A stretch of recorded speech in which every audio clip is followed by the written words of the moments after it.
berjumpa lagi di video pembelajaran biologi. Kali ini kita akan membahas topik tentang evolusi. Jika kita mengamati berbagai jenis makhluk hidup yang ada di bumi, kita akan menemukan berbagai persamaan maupun perbedaan karakteristik makhluk hidup tersebut. Cobalah perhatikan hewan dari kelompok berikut. Evolusi merupakan suatu perubahan perlahan-lahan dalam waktu yang sangat lama. Jadi waktu proses evolusi sangat lama, yaitu ratusan, ribuan, hingga jutaan tahun.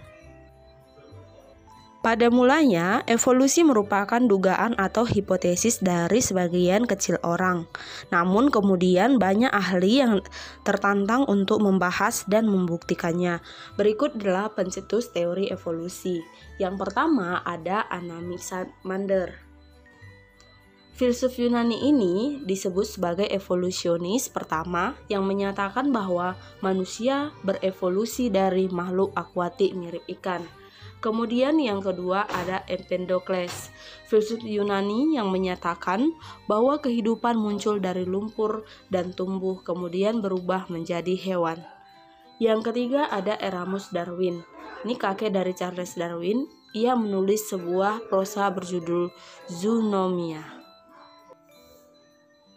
Selanjutnya ada Sir Charles Lyell, ahli geologi Skotlandia yang menyatakan bahwa permukaan bumi itu terbentuk melalui proses bertahap dalam jangka waktu yang lama. Thomas Robert Malthus juga mengatakan bahwa ahli ekonomi Inggris menyatakan bahwa tidak ada keseimbangan antara penduduk dan bahan makanan. Jules Cuvier menyatakan bahwa pada setiap masa diciptakan makhluk hidup yang berbeda. Teorinya disebut sebagai katastropisme. Selanjutnya ada Lamarck. Lamarck ini ahli biologi Prancis yang menyatakan bahwa perubahan suatu individu itu disebabkan oleh lingkungan dan bersifat diturunkan. Charles Darwin menyatakan bahwa variasi makhluk hidup berdasarkan seleksi alam yang mengubah sifat dalam populasi. Kemudian August Weismann menyatakan bahwa sel-sel tubuh tidak dipengaruhi lingkungan. Berikut adalah perbandingan teori evolusi Lamarck dan Darwin, di mana teori evolusi Lamarck menyatakan bahwa perubahan itu yang akan diturunkan perlahan-lahan leher jerapah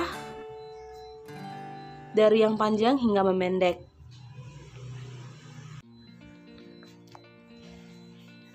Lamarck menjelaskan tentang evolusi jerapah. Ia berpendapat bahwa nenek moyang jerapah adalah jerapah yang berleher pendek, pemakan daun-daunan di pohon, bukan pemakan rumput.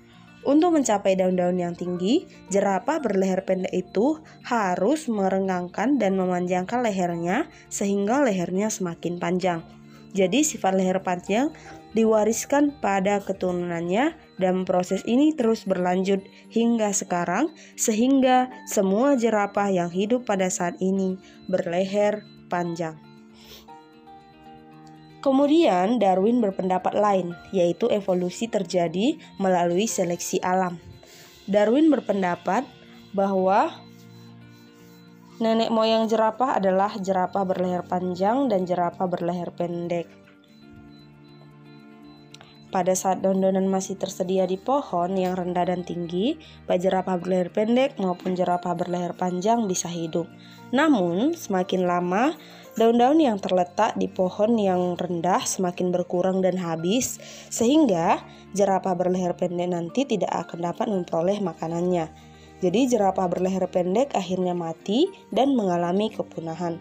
Sementara itu, jerapah berleher panjang tetap mendapatkan makanannya dan mampu hidup terus, bahkan berkembang biak hingga sekarang. Jadi, jerapah berleher panjang bersifat lebih adaptif daripada jerapah yang berleher pendek. Itulah dia perbandingan teori evolusi Lamarck dengan teori evolusi Darwin.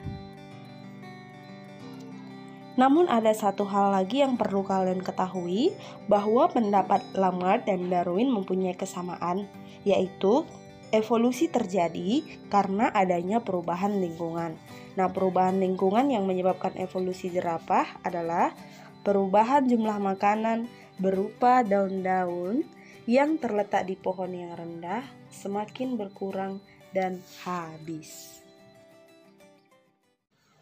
Terima kasih sudah menonton video ini. Sampai jumpa di video selanjutnya.